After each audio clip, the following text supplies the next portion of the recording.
Israel Iran युद्ध विराम के बाद अब इजराइल को बड़ा झटका लग सकता है। इजराइल में बेंजामिन नेतन्याहू की सरकार गिर सकती है। बेंजामिन नेतन्याहू की सरकार इस समय अल्पमत में आ चुकी है।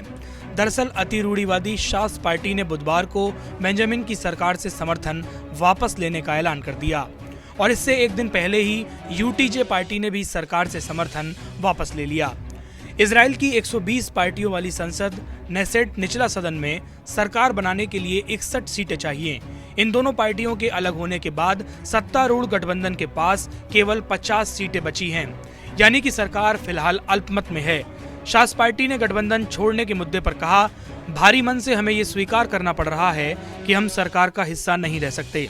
हालांकि हम इस सरकार को अस्थिर करने की कोशिश नहीं करेंगे और कुछ कानूनों पर गठबंधन का समर्थन कर सकते हैं। दरअसल ये विवाद हरेदी ड्राफ्ट बिल को लेकर गहराया है। दरअसल नेतन्याहू की गठबंधन सरकार में शामिल कट्टरपंथी यहूदी समुदाय की पार्टी यूनाइटेड टोरा यहूदी यानी कि यूटीजे ने साफ कर दिया था कि अगर ये बिल पास नहीं हुआ तो वो सरकार से अपना समर्थन वापस ले सकते हैं। आखिर क्या है हरेदी ड्राफ्ट बिल?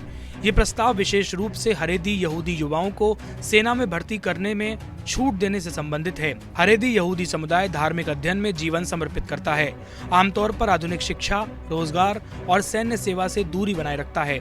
इजराइल में 18 साल की उम्र के हर यहूदी युवक युवती को सेना में सेवा करना अनिवार्य है। पुरुषों को 2.5 साल और महिलाओं को 2 साल। लेकिन हरेदी समुदाय के लिए सालों से ये नियम लागू नहीं होता रहा है, जिससे समाज में असंतोष पनपता है। हाल ही में इजराइल की सुप्रीम कोर्ट ने आदेश दिया कि हरेदी युवाओं को भी सैन्य सेवा में भर्ती किया जाए।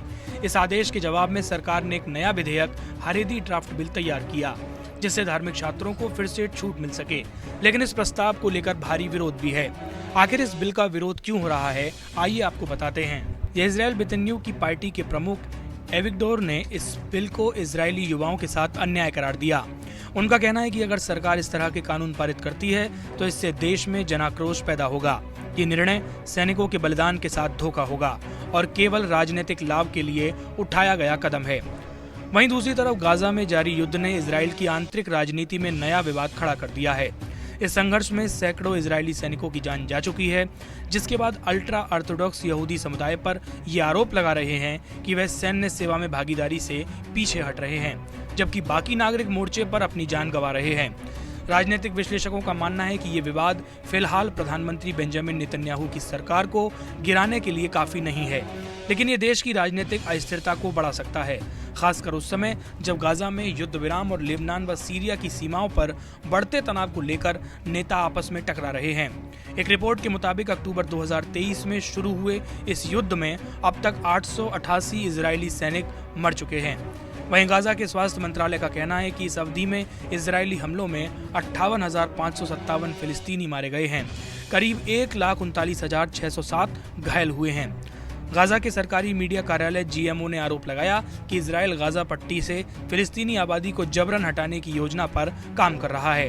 दावा है कि लगातार बमबारी, जबरन बेदखली और मानवीय सहायता को रोककर गाजा को व्यवस्थित रूप से तबाह किया जा रहा है, जिसे GMO ने नरसंहार करार दिया।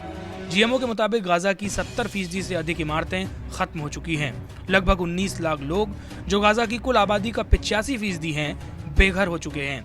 लेकिन अब देखना होगा कि इजराइल की सत्ता में क्या कोई बदलाव होगा या फिर नेतन्याहू ही सत्ता में बने रहेंगे।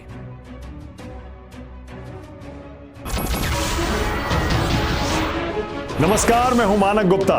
अगर आपको हमारा ये वीडियो पसंद आया हो तो इसे लाइक और शेयर जरूर करें और हाँ, हमें सब्सक्राइब और फॉलो करना ना भूलें ताकि आप देश और दुनिया की कोई खबर मिस ना करें। तो जुड़े रहिए हमारे साथ और देखते रहिए News 24।